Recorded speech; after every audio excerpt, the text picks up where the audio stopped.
তো সর্বপ্রথম আমাদেরকে অ্যাপটি ডাউনলোড করতে হবে। তার জন্য আমি যে কোনো একটা গুগল ব্রাউজার ওপেন করব। আমি এখানে ক্রোম ব্রাউজারটি ওপেন করেছি। তারপরে এখানে টাইপ করব গুগল বারে www.prochesta PRACHESTA প্রচেষ্টা WB.IN এটা লিখে জাস্ট সার্চ করব।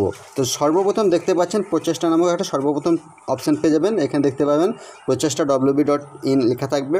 আপনাদের সুবিধার্থে লিঙ্কটা আমি ডেসক্রিপশন বক্সে দিয়ে দিয়েছি, চাইলে আপনারা সেখান থেকেও ওপেন করে নিতে পারেন। তো জাস্ট প্রচেষ্টার উপর আপনারা ক্লিক করবেন এবং একটু ওয়েট করবেন, যেহেতু সার্ভার এখন প্রচণ্ড স্লো হতে পারে। আপনাদের মানে ওয়েবসাইটে this site can not be reach এরকম শো হতে পারে। তো আপনারা কী করবেন, রিলোডের উপর আবার ক্লিক করবেন। তো রিলোডের উপর ক্লিক করার পর আপনারা সর্বপ্রথম এই যে একটা অপশান দেখতে পেয়ে যাবেন, এই ধরনের একটা ইন্টারফেস পাবেন। এখানে লেখা থাকবে ডাউনলোড দ্য অ্যান্ড্রয়েড অ্যাপ। তো এই ডাউনলোড দ্য অ্যান্ড্রয়েড অ্যাপের উপর আপনারা ক্লিক করবেন। ক্লিক করার সঙ্গে সঙ্গে আপনার অ্যাপটি ডাউনলোড হতে শুরু হবে। আর আপনাদের সুবিধার্থে এত মানে কষ্ট করার দরকার নেই। আমি আপনাদের সুবিধার্থে ডেসক্রিপশন বক্সে অথবা কমেন্টের ফার্স্ট বক্সে আপনাদেরকে এই অ্যাপের লিঙ্কটা আমি সরাসরি সেখান থেকে দিয়ে দিয়েছি, ঠিক আছে? সেখান থেকে আপনারা ওপেন করে নেবেন। দেখতে পাচ্ছেন এখানে ওয়ার্নিং দেওয়া হয়েছে যে এই অ্যাপটা আমার মোবাইলের জন্য হার্মফুল, ঠিক আছে, মানে ক্ষতিকারক, যেহেতু এটা প্লে স্টোর থেকে পাওয়া যাচ্ছে না। তো এখানে ওকে করে দিতে হবে। যেহেতু ওকে করে দেওয়ার পর প্রচেষ্টা অ্যাপটি ডাউনলোড হয়েছে, সেটিকে আমি ওপেন করে নেব। তো চলুন ওপেন করে নেওয়া যাক। তার জন্য আমরা ওপেনে ক্লিক করার সঙ্গে সঙ্গে দেখতে পাচ্ছেন এই ধরনের একটা ইন্টারফেস পাবেন। এক জায়গাতে লেখা আছে ইনস্টল, এক জায়গাতে লেখা আছে ক্যান্সেল। তো আমাদেরকে ইনস্টলের উপর ক্লিক করতে হবে। ইনস্টলের উপর ক্লিক করার সঙ্গে সঙ্গে একটু ওয়েট করবেন, অ্যাপটা ইনস্টল হবে আপনার মোবাইলে। তো ইনস্টল কমপ্লিট করে দেওয়ার পর আপনারা এখানে ডান করে দিতে পারেন। তাহলে আপনারা পুনরায় মানে প্রথম পেজে চলে যাবেন, দিয়ে আপনারা নিজে মানে রেডি হয়ে তারপরে ফর্ম ফিল আপ করতে পারবেন। তো আমি এখানে সরাসরি ওপেনে ক্লিক করে অ্যাপটাকে ওপেন করে দেখাচ্ছি আপনাদেরকে। তো অ্যাপটা ওপেন করার সঙ্গে সঙ্গে দেখতে পাচ্ছেন এখানে আপনাকে আপনার ভাষা, পছন্দ মতো ভাষা সিলেক্ট করে নিতে বলছে। তো যেহেতু এটা পশ্চিমবঙ্গ, সবাই বাংলা ভাষাটাই সুবিধা হবে, তার জন্য আমিও এখানে বাংলা ভাষাটার উপর ক্লিক করলাম। বাংলা ভাষাটার উপর জাস্ট টাচ করলাম, সঙ্গে সঙ্গে আমাকে কিছু পারমিশন দিতে হবে। আমাকে আমার ডিভাইসের লোকেশন পারমিশন দিতে হলো, অ্যালাউ করে দেবো এখানে। তারপরে আমার ফটোস মিডিয়াকে পারমিশন দেওয়ার আছে, তা অ্যালাউ করে দেবো, ঠিক আছে? অ্যালাউ করে দেওয়ার পর এখানে দেখতে পাচ্ছেন এখানে 10 সংখ্যার মোবাইল নাম্বার টাইপ করতে হবে। তো এখানে আমার মোবাইল নাম্বারটা এখানে আমি টাইপ করে দিচ্ছি, ঠিক আছে? এখানে আমার মোবাইল নাম্বার টাইপ করে দেওয়ার পর এখানে দেখতে পাচ্ছেন ওটিপি চেয়ে পাঠান, ঠিক আছে? এখানে সেন্ড ওটিপি বলে লেখা থাকবে, যদি ইংরেজিতে দেখতে পান। তো এখানে আমি জাস্ট টাচ করলাম। টাচ করে দেওয়ার সঙ্গে সঙ্গে এখানে আর একটা ওপেন হয়ে গেল, আর একটা বক্স। এখানে লিখছে যে ওটিপিটা টাইপ করুন। তো এখানে কি ওটিপি টাইপ করবেন সেটাকে আপনার মোবাইলের মেসেজের মাধ্যমে চলে আসবে। তো একটু অপেক্ষা করবেন, যে নাম্বারটি দিয়েছেন সে নাম্বারটি বারবার দেখবেন যে সেই নাম্বারে একটা মেসেজ। তো দেখতে পাচ্ছেন 93 45 34 93 45 34 এই নাম্বারটি 6 সংখ্যার নাম্বারটি এসছে। তো এখানে টাইপ করে দেওয়ার পর ওটিপি যাচাই করে নিন। এই জায়গাটাতে আমি ক্লিক করে নেবো বা টাচ করে নেবো। যদি ওটিপি না আসে তো আবার সেন্ড করুন বা আবার পাঠানে ক্লিক করবেন, অর্থাৎ রিসেন্ড করবেন। তো তারপর একটু ওয়েট করবেন। তো এরকমও আপনাদের অপশান আসতে পারে যে দুঃখিত, দয়া করে আপনার ইন্টারনেট কানেকশান পরীক্ষা করুন অথবা পরে চেষ্টা করুন, ঠিক আছে? তো এটা সার্ভার প্রবলেমের জন্য হচ্ছে বা তো এখানে আপনারা রিট্রাই কিংবা আচ্ছাতে ক্লিক করে দেবেন, আবার ওয়েট করবেন। তো ওটিপি সেন্ড সাকসেসফুলি বা রেজিস্টার হয়ে যাওয়ার পর বারবার ট্রাই করার পর দেখতে পাচ্ছেন প্রচেষ্টা যোজনা সম্পর্কিত তথ্য, এটি আপনারা অপশানটি পেয়ে যাবেন। এখানে আপনারা বাংলাতে লেখা থাকবেন, ভালোভাবে আবেদন জমা দেওয়ার নিয়ম নির্দেশাবলী সমস্ত কিছু লেখা থাকবে বাংলাতে, স্পষ্টভাবে আপনারা পড়ে নেবেন। এবং আপনাদেরকে যেটা মূল সেটা আপনাদেরকে জানিয়ে দিই যে 1000 টাকা মানে পাবেন। তার জন্য আপনাকে অবশ্যই একজন দিনমজুর হতে হবে, অর্থাৎ লেবার হতে হবে।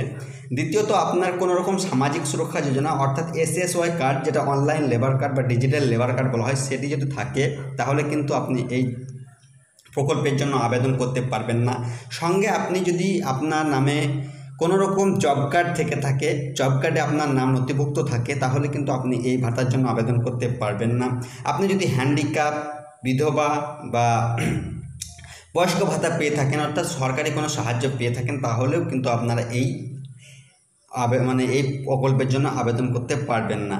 তো এটার একবারে আবেদন করতে পারবেন, ঠিক আছে, একবারে আবেদন করতে পারবেন, অর্থাৎ একটা অ্যাপ থেকে একজন একবারে আবেদন করতে পারবেন একটা মোবাইল দিয়ে। দ্বিতীয়ত হচ্ছে একবারই আপনার 1000 টাকা পাবেন। অনেকের মনে ভুল ধারণা যে প্রতি মাসে মাসে 1000 টাকা করে দেওয়া হবে না, এককালীন একবারে আপনার লাইফে প্রচেষ্টা প্রকল্প থেকে একবারই আপনি 1000 টাকা পাবেন। দ্বিতীয়ত তারপরে হচ্ছে আপনার আবেদনের সময়সীমা, অর্থাৎ 15ই এপ্রিল থেকে 15ই মে 2020 পর্যন্ত এটা সময়সীমা রয়েছে, অর্থাৎ লাস্ট ডেট 15ই মে। তো খুব একটা তাড়াতাড়ি করার দরকার বলে মনে করছি না, যেহেতু খুব তাড়াতাড়ি আবেদন করতে শুরু করেছে যার জন্য ওয়েবসাইট একটু হ্যাং করছে। তো এই সমস্ত নিয়মগুলো একটু ভালোভাবে পড়ে নেওয়ার পর আপনার কাছে আপনার মোবাইলে আপনি যে আবেদন করবেন তার একটা ছবি তুলে রাখবেন। তারপরে আধার কার্ডের নাম্বার এবং ব্যাংকের অ্যাকাউন্ট, আইএফসি কোড এবং রেশন কার্ড, যে ডিজিটাল রেশন কার্ডটি রয়েছে তার রেশন কার্ডের নাম্বারটি কিন্তু আপনাকে সেভ করে রাখতে হবে কোনো এক কাগজে। তারপরে আপনাকে কি করতে হবে, এখনই আবেদন করুনের উপর ক্লিক করতে হবে। যে নিচের দিকে দেখতে পাচ্ছেন ব্লু কালারের এখনই আবেদন করুন, এই জায়গাতে আপনাদেরকে ক্লিক করতে হবে। তো এখানে আমি ক্লিক করে দিয়েছি, একটু অপেক্ষা করবেন। এই অপশানটা যখনই আসবে আপনারা আবার আচ্ছার উপর ক্লিক করবেন, ঠিক আছে।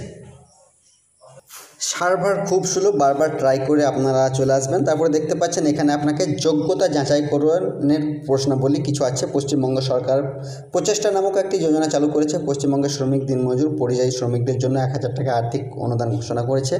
নিম্নলিখিত প্রশ্নগুলি উত্তর দিয়ে এই যোজনার আবেদনের জন্য আপনার যোগ্যতা প্রমাণ করুন। বিশেষ দ্রষ্টব্য: একটি পরিবারের স্বামী, স্ত্রী, অবিবাহিত সন্তানরা এই যোজনার অন্তর্ভুক্ত হতে পারেন।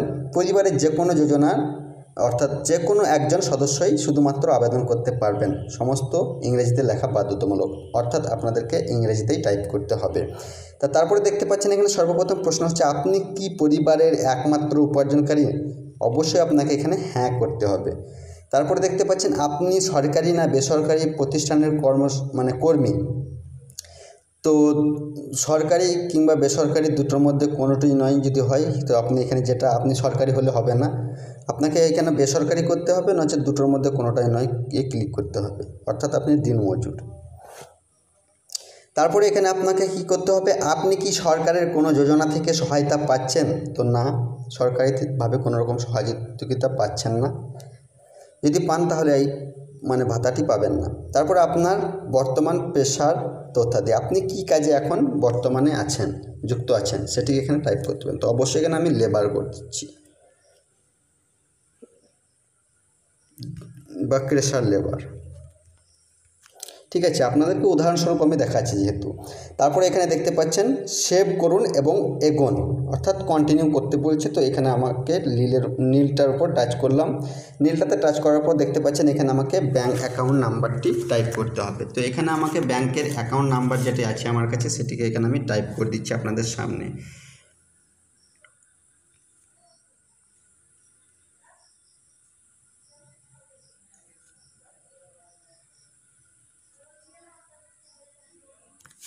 তো ব্যাঙ্ক অ্যাকাউন্ট নাম্বার টাইপ করে দেওয়ার পর এখানে আমাকে আবার একবার টাইপ করতে হবে। দেখতে পাচ্ছেন একই ব্যাঙ্ক অ্যাকাউন্ট নাম্বার আবার এখানে টাইপ করব।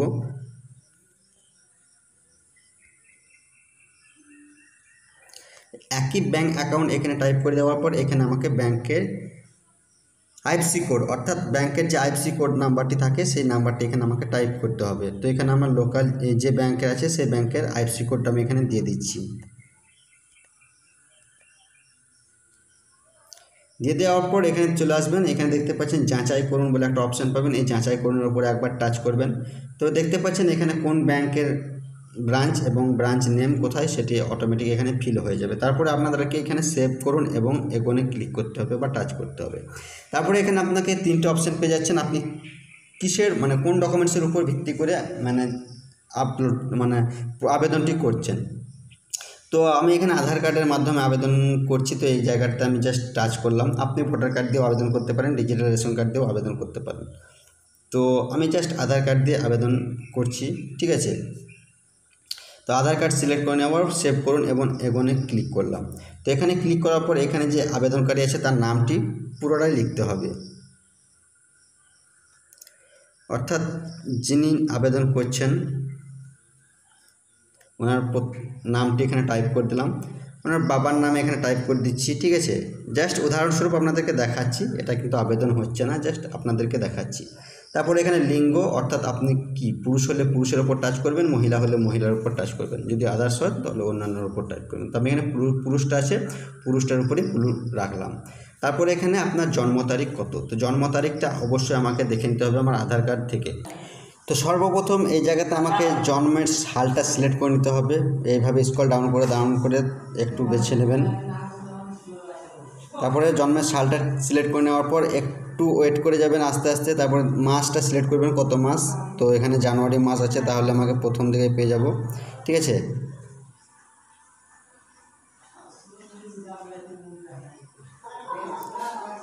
দেখবেন যেন অপশন বেশি না হয়ে যায়। সালটাও ফলো করবেন, 1967 জানুয়ারির 1 তারিখ। তো 1-এর উপর টাচ করব, ঠিক আছে। তারপরে ওকেতে টাচ করব। তো ওকেতে টাচ করার পর দেখুন 1/1/1967, বয়স হয়ে যাচ্ছে 53। তারপরে এখানে নিচের দিকে স্ক্রল ডাউন করে চলে আসবেন একটু। তারপরে দেখতে পাচ্ছেন এখানে পশ্চিমবঙ্গের, আপনি কি পশ্চিমবঙ্গের মানে আপনি যে আপনার ঠিকানাটা এখানে টাইপ করতে হবে, যার জন্য এখানে দেখতে পাচ্ছেন আপনার জেলার উপর টাচ করবেন আপনি। তো এখানে আপনার জেলাটা টাচ করে নেবেন বা সিলেক্ট করে নেবেন।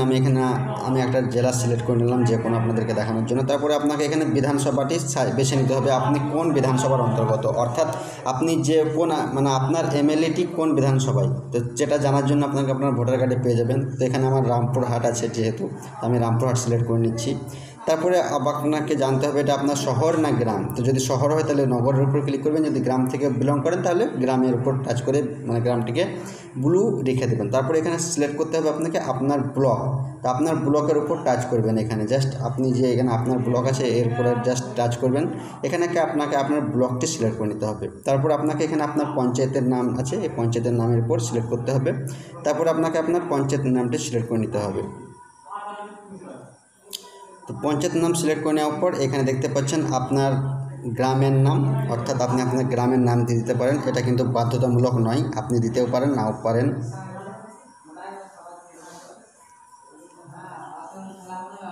তারপরে এখানে পিনকোডটি আপনি দিতেও পারেন নাও পারেন, বাধ্যতামূলক নয়। তারপরে এখানে আপনি পোস্ট অফিসের নামটা দিতেও পারেন নাও পারেন, আমি এখানে সমস্ত এগুলো ফিল আপ করে দিচ্ছি, ঠিক আছে। আপনি দিতেও পারেন নাও পারেন। তো এখানে আপনি আপনার থানার নাম দিতেও পারেন নাও পারেন। তারপরে এখানে আপনার পারিবারিক উপার্জন, অর্থাৎ এখানে আপনি মাসিক কত টাকা ইনকাম করেন, ঠিক আছে, সেটি আপনাকে এই যে কোনো অংশের মধ্যে হতে হবে। তো আপনি 5,000-এর কম বা 5,000 থেকে 9,000-এর মধ্যে করে দিলাম, ঠিক আছে, যেটা ইনকাম সেই। তারপর সেভ করুন, এগোন ক্লিক করলাম। ক্লিক করার সঙ্গে সঙ্গে এখানে আধার নাম্বার চেয়েছে, তো আধার নাম্বারটি আমি জাস্ট এখানে টাইপ করে দিচ্ছি।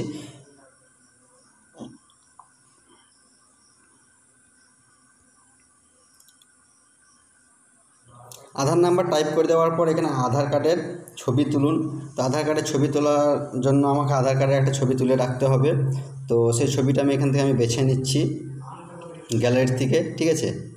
তো দেখতে পাচ্ছেন আমি আমার আধার কার্ডের ছবিটি এখানে দেখতে পাচ্ছেন। এখানে ওকে দেওয়ার পর ছবির উপর টাচ করার পর এখানে আমার ছবিটি চলে এসেছে। হয়তো একটু উল্টো দিক আছে, কিন্তু দেখবেন লক্ষ্য করবেন যেন আপনার আধার কার্ডটি স্পষ্টভাবে ছবিটি তোলা হয়, অর্থাৎ যদি জুম করে তখন যেন নাম্বার, ডেট অফ বার্থ আর নাম, বাবার নাম, ঠিকানাটা যেন বোঝা যায়, ঠিক আছে। তো যদি দেখেন দুটো আলাদা আলাদা, অর্থাৎ একদিকে দুই নাম্বার প্লাস ঠিকানা নেই, সেক্ষেত্রে আপনারা কালার জেরক্স করে নিতে পারেন, কিংবা ভালোভাবে জেরক্স করে নিয়ে ক্লিয়ারভাবে ছবি তুলবেন, ঠিক আছে। এরপর আপনাকে এখানে প্রোফাইল ছবির উপর টাচ করতে হবে। যেখানে প্রোফাইল ছবি এখানে দেখা যাবে, তো এখানে দেখা যাবে, তার জন্য আপনাকে এখানে আপনার পাসপোর্ট ছবি বেছে নিন, এর উপর ক্লিক করবেন। তো এখানে ক্লিক করার সঙ্গে সঙ্গে আপনার ফাইল ওপেন হয়ে যাবে। এখান থেকে আপনাকে ছবিটি সিলেক্ট তো ছবিটা আমি সিলেক্ট করে নিলাম, দেখতে পাচ্ছেন ছবি সিলেক্ট, আধার কার্ড সিলেক্ট হয়ে যাওয়ার পর এখানে আমাকে এখানে রেশন কার্ডের তথ্য দিতে হবে, অর্থাৎ আপনার ডিজিটাল রেশন কার্ডের তথ্য দিন। তো এই জায়গাতে আমাকে কার্ডের ধরনটি সিলেক্ট করতে হবে, অর্থাৎ আমি যে কার্ডের নাম্বারটি দিতে চলেছি সেটি কোন ক্যাটাগরির কার্ড, অর্থাৎ AAY, ASPHH, PHH নাকি। তো আমি SPHH কার্ড আছে আমার, যিনি আবেদন করছেন তাই। তো SPHH সিলেক্ট করে দেওয়ার পর এখানে দেখতে পাচ্ছেন 33/22/95/32 নাম্বার, এটা ঠিক আছে। এটা হচ্ছে এই রেশন কার্ডের নাম্বার। এটা দেওয়ার পর সেভ করুন এবং এগোনের উপর ক্লিক করলাম। ক্লিক করে দেওয়ার পর দেখতে পাচ্ছেন এই ধরনের, আপনি পুরোটাই আপনি একবার দেখে নেবেন ভালোভাবে, এইভাবে, ঠিক আছে। যদি দেখেন ভুল আছে কোনো অপশান, তো এখানে আপনি সংশোধন করুন বা এডিট অপশান পেয়ে যাবেন। এখানে আপনারা টাচ করে মানে সংশোধন করে নিতে পারেন। আর যদি দেখেন না সমস্ত ডিটেলস ঠিক আছে, তাহলে এগিয়ে যানের উপর ক্লিক করবেন। তো এগিয়ে যান উপর ক্লিক করার পর আপনার অপশান পাবেন আবেদনপত্র জমা করুন, দয়া করে আপনার দেওয়া সমস্ত তথ্য শেষবারের মতো মিলিয়ে নিন। আপনি কি এই তথ্যগুলি জমা দিতে চান? তো অবশ্যই হ্যাঁ করবো এখানে, বা ইয়েস করব। তারপরে এখানে দেখতে পাচ্ছেন এখানে আপনাকে সই করতে হবে, যিনি আবেদন করছেন উনি সই করবে, ঠিক আছে। তো যার জন্য ফেরত যদি দেখেন ভুল আছে তাহলে একবার মানে ব্যাক করে নেবেন ছবি, মানে যেটা আমি করতে গিয়ে দাগ পড়ে গেল, ভুল হয়ে গেল, তো যার জন্য আমি ব্যাক করে নিলাম। তারপরে এগিয়ে যানের উপর আবার ক্লিক করে হ্যাঁর উপর ক্লিক করব। তো তারপরে এখানে আমি সই করে দিচ্ছি, যিনি আবেদন করছেন উনি কিন্তু এখানে সই করবেন, ঠিক আছে। সই ওনাকে করতেই হবে। তো উনি সইটা করে দিচ্ছে, দেখতে পাচ্ছেন। তো উনি সইটা করলেন, যেহেতু আমি মোবাইলটা ধরে রাখলাম। এরপর আমি জমা করানোর উপর ক্লিক করে এটিকে জমা মানে সাবমিট করে দিলাম, শেষ সাবমিট, ঠিক আছে।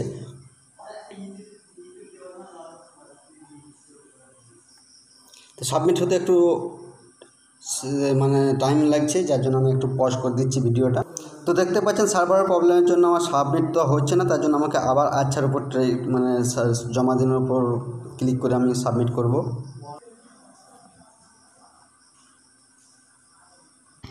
সত্যি বলতে কি এটা আমি এতক্ষণ ধরে মোটামুটি আধ ঘন্টা ধরে ট্রাই করলাম, বারবার আচ্ছা করলাম, মোটামুটি 180 থেকে 200 বার রিট্রাই করেও সাবমিট করতে পারলাম না।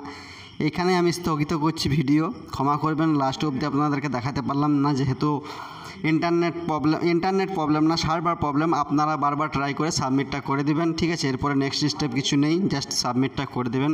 একটা নাম্বার পাবেন, নাম্বারটি আপনারা নিজের কাছে রেখে দেবেন, নাম্বার পেতে পারেন। কী স্টেপ আছে আমি দেখতে পেলাম না, যেহেতু আপনারা সাবমিটটি করে দেবেন। তো 180 বার ট্রাই করার পরেও আমি পারলাম না। যদি আপনারা আবেদনটি করতে পারেন তো অবশ্যই আমাকে কমেন্ট বক্সে জানাবেন, আর যদি কোনো জায়গায় বুঝতে অসুবিধা হয় তো অবশ্যই আমাকে কমেন্ট বক্সে কমেন্ট করবেন, যেহেতু অসংখ্য আবেদন চলছে, যার জন্য সার্ভার খুব প্রবলেম। ধন্যবাদ।